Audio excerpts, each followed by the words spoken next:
Today is Tuesday, and we're diving into the mystery that is the tight end position at NC State.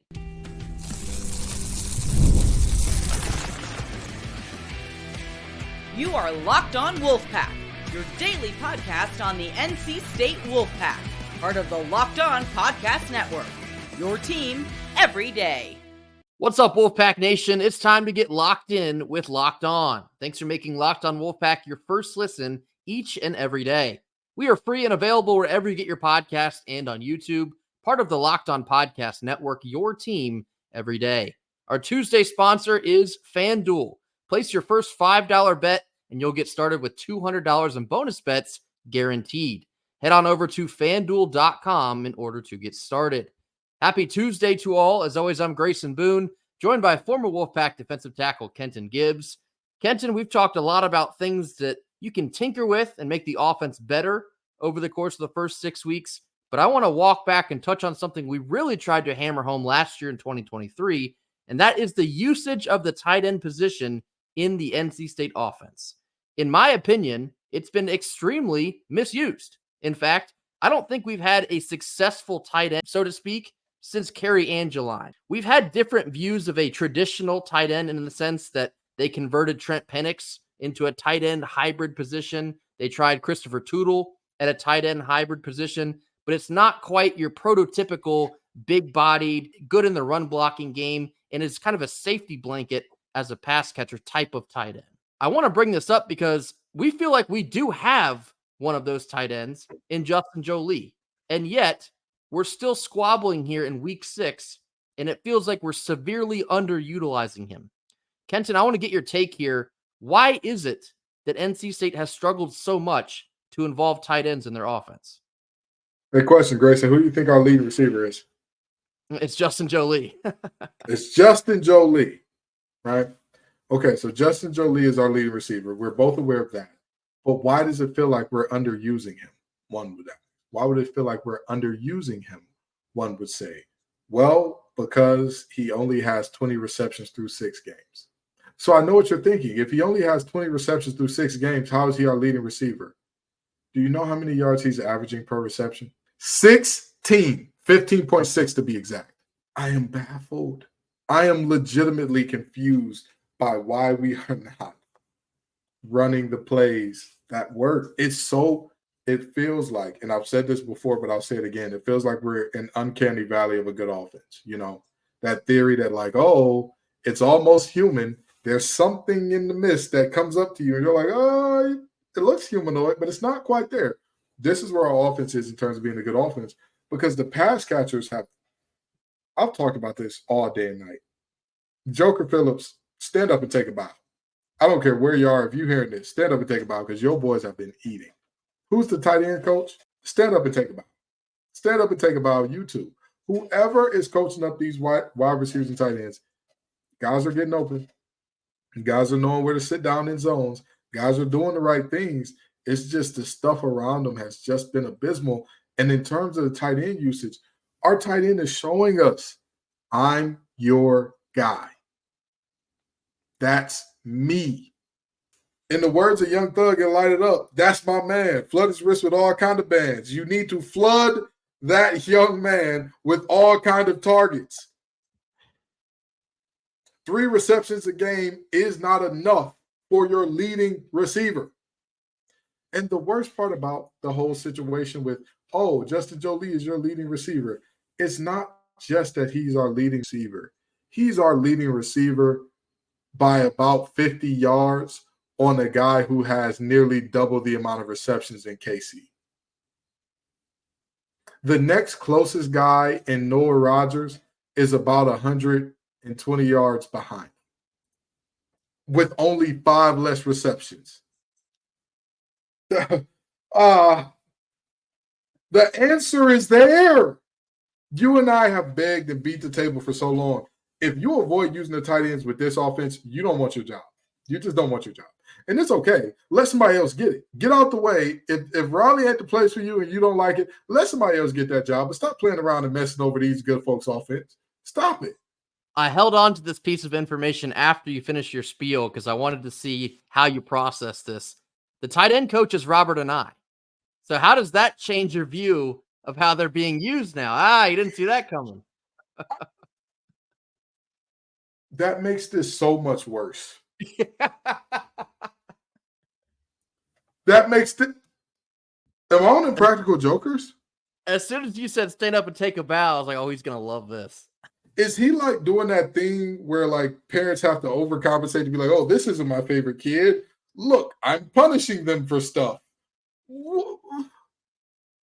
To that point, we were so excited about the possibility of Robert Anae when he came into NC State because of how he used the tight end position at Virginia and at Syracuse. If you go back and look at the years when he was at UVA, Jelani Woods was a monster. Part of the reason that Armstrong threw for a freakish amount of yards is because he had a freakish tight end to get a lot of yak yards.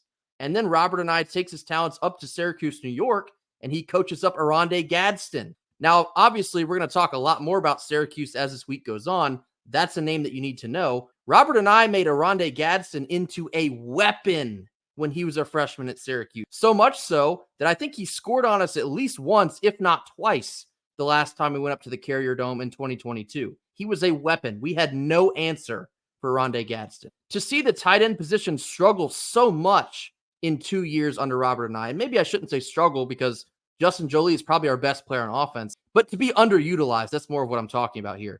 For the tight end usage to be so not even close to where it should be, that seems so odd. And when people wonder how much control does Dave Doeren possibly have over the offense, it's stuff like that where you really start to look into it. It's like Robert Anae thrived off of getting big, athletic, freakishly talented tight ends into open space and letting them wreak havoc.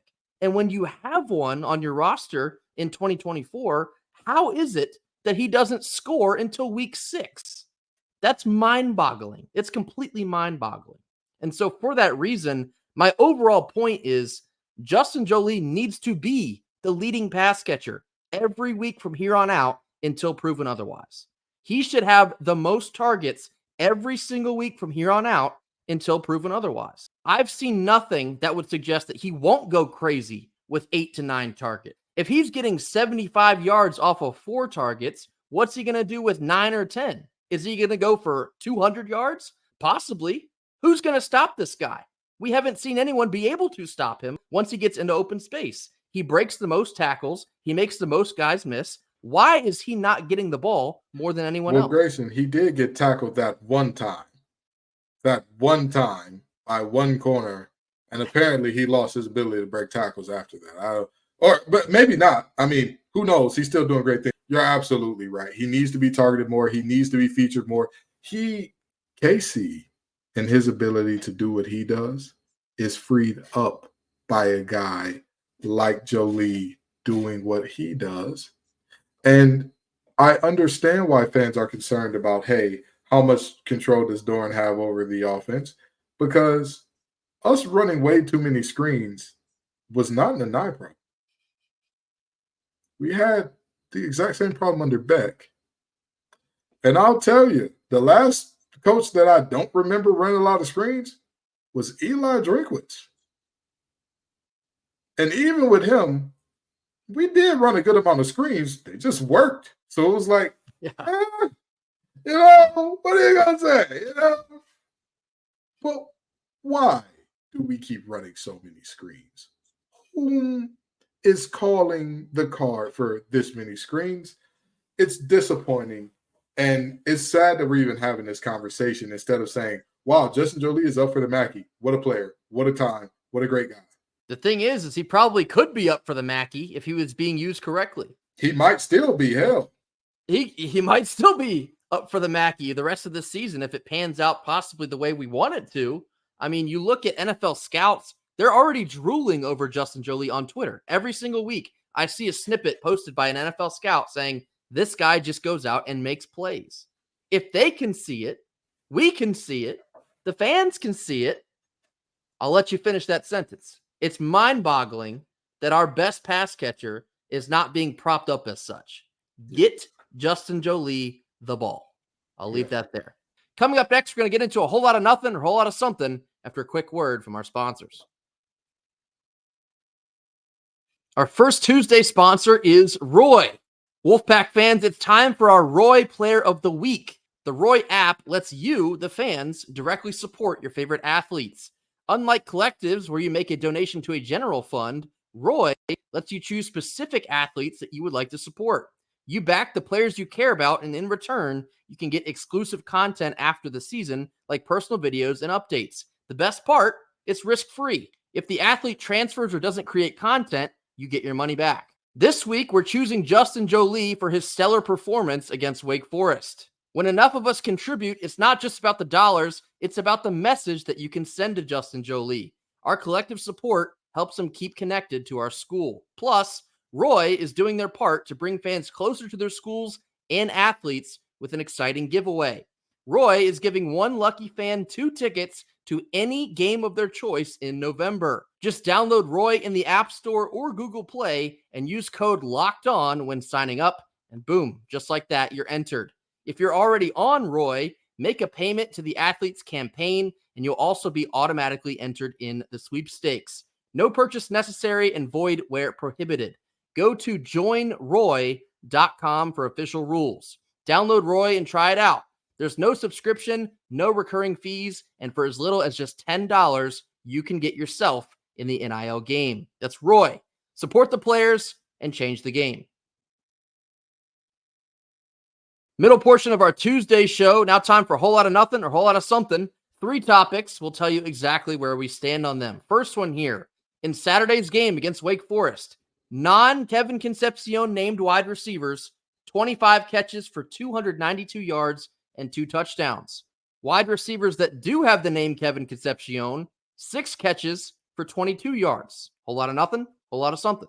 Whole lot of something, because Kevin Concepcion should be in that other group that has a crazy amount of yards. He is not, because of an intentional effort to throw screens and these little push passes.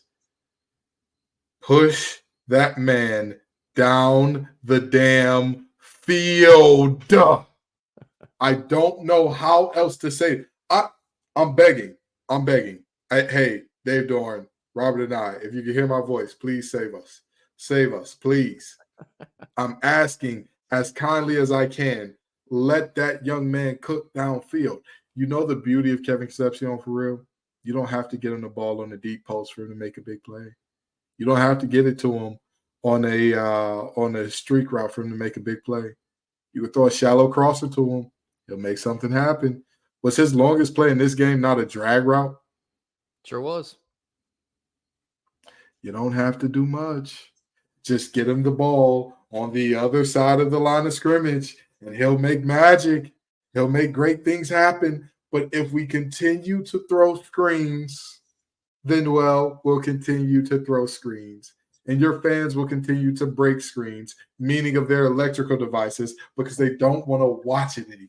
Yeah, Kendrick Lamar said that he didn't want to hear Drake say a certain word anymore. I don't want to hear anybody in Raleigh say screen anymore. I don't want to hear it. Don't want to think about it. Don't want to process it.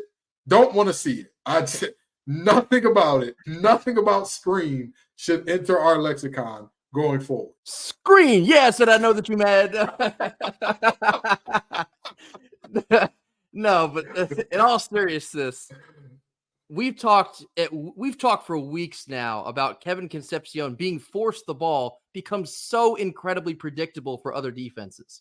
When they see him go in motion, or they see him look like he's about to be running into a screen pattern, they know that it's coming. They know. Wake Forest knew, Clemson knew, Tennessee knew, Western Carolina had a pretty good idea of what they were trying to do with the ball. It's so predictable. Teams know what KC Concepcion is. They didn't last year because he was a freshman. They have the tape on him. They know what he can do. When you repeatedly jam him into the same route, it becomes too familiar. I refer to the slant that he ran against Clemson last year where he literally broke one singular tackle and it was like 65 yards off to the races. It could be so simple. It could literally be that simple. That's really all I have to say about it. Get him down the field and he could very easily be in this other category that's racking up extensive amounts of yards. We've seen him do it. We know that he can do it. That falls on Robert and I to scheme him down the field. That's really all we're asking for here. Second one, and this is some reiteration from our first couple minutes. Justin Joly is the leading or second leading pass catcher in 5 of our 6 games, and he leads our team in explosive plays. Whole lot of nothing, whole lot of something. Whole lot of something. Because we refuse to use KC down the field. I mean, we talked about what a freak Justin Joly was all offseason. This was not something that comes as a shock to us. Like, yeah, who could have thunk it? What a shocker, what a surprise. We all knew the talent that he had. And if somebody would have told us, hey, over half of KC's targets or passes will come within 3 yards of the line of scrimmage or behind the line of scrimmage, yeah, we probably would have predicted that he'd be the leading receiver because, I mean, look at what we're getting. So, this is, it's not really a shock to me. Whole lot of something. He's a freak. He's a monster. He's an animal. He plays the game in such a cerebral way, but he's also so physical. He's so good. I get to watch Justin Joly play football, and that makes me happy. Yeah. It's crazy because, yes, you talked about all off season. We told everyone this is a guy that you need to be on the lookout for once the season starts. And the majority of the season has not gone anything like we hoped that it would. But Justin Joly is one of the only people on the team that has panned out exactly in the way that we thought that he could. He is the leading pass catcher on this team. He has been the most explosive player on offense for this team. He is matching all of those expectations that were placed on him in the offseason, probably, and then some. So it's a whole lot of something. Please get this man the ball. I don't know how many more times we can sit here and beg for it during our weekly episodes. The proof is directly in the middle of the pudding. He is your best pass catcher. Get him the ball. In our last one here, NC State has been called for at least 5 penalties in 5 of our 6 ball games. Whole lot of nothing, whole lot of something. I'll say a whole lot of nothing because 5 is not a terrible number. That's not a number that's concerning. Now, when they're coming is a little concerning because it's like, like we talk about the roughing the passer on Betty this game. You talk about holdings that bring back big runs and all that. That's concerning. But all in all, I'm okay with a little bit of human error. I'm okay with 5 a game is not, that's not much of a cause for concern. I think it's much ado about nothing. Yeah, you beat me to it. I think it's a whole lot of nothing because 5, it really isn't a crazy amount of penalties. So it's not that the team is like super undisciplined and there's a problem with coaching that into the game. However, like you talked about, it's when they're coming, whether it's a roughing the passer in the 4th quarter or it's a holding call on a 30-yard run that you've been finally waiting for to come from Jordan Waters. It seems like there's just way too many instances of things like that. I think, DPI calls, there's been a couple here and there, nothing extensively crazy. Can't really complain too much about that.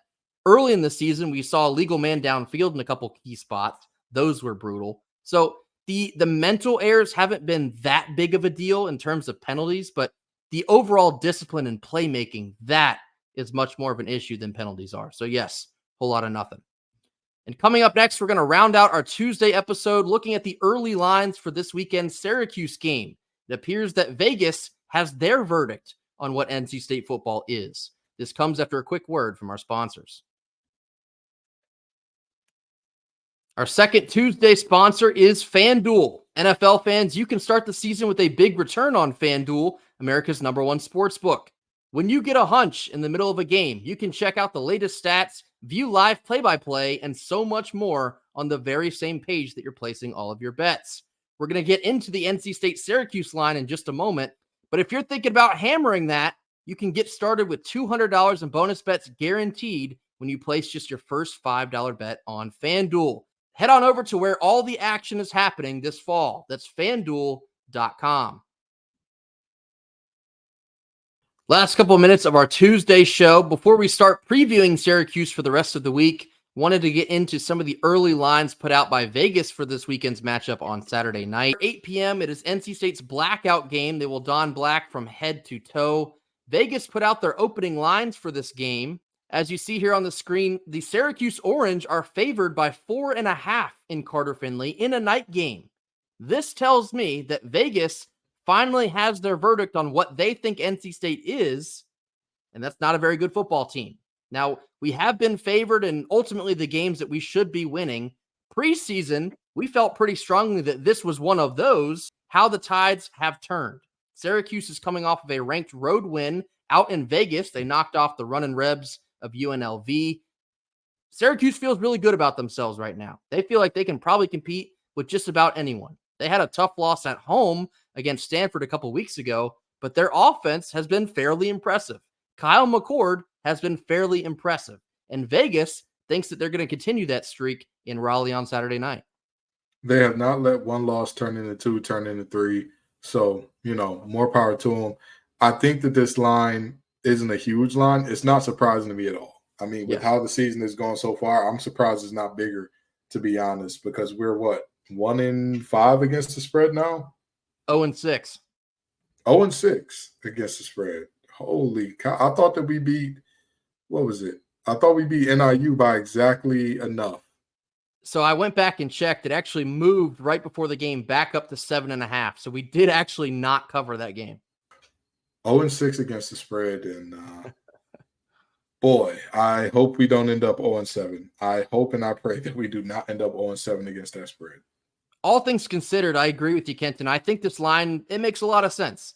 Syracuse has had a fairly impressive offense. NC State hasn't really had a fairly impressive anything. We've struggled on offense. We've struggled on defense. Typically, most of these games is a little bit of a seesaw. We're usually okay on offense and bad on defense, or pretty good on defense and, pretty bad on offense. What are we going to get in this game? We have no idea. Truly have no idea. So I think Vegas is very logical listing Syracuse as not only a favorite, but also a favorite by more than just a field goal. 4.5 points on the road. Typically, you get 3 points for being the home team. So in reality, Vegas is essentially saying they think Syracuse is better by a touchdown. But because it's in Raleigh, we get 3 of those back, and you're looking at 4.5. So you look over at the over-under, that's 54.5. So Vegas is roughly projecting like a 29-25 ball game on Saturday night. Would anyone really be surprised by an outcome like that?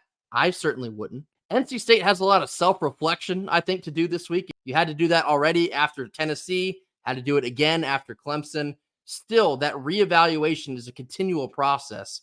And being that you're 3-3 after 6 weeks, you're going to have to keep doing that. So basically what we were discussing at the end of Monday's episode, the pride factor has to come through. The grit, the tenacity, the want to has to be evident for NC State, because otherwise this is how you let 1 loss turn into 2 loss, turn into 3 loss, and then you have a full-on avalanche. That'll do it for us here on Tuesday. As always, thank you all so much for joining us. Be sure to hit that like button. Drop your comments in the comment box. Tell us what you think about the usage of the tight end position at NC State and why we haven't seen more of it. If you have any thoughts on that, be sure to let us know. Mash that subscribe button if you have not already, and we'll see you right back here tomorrow on Wednesday as we begin discussing the Syracuse Orange. More on that tomorrow. And until then, go Pack. Go Pack.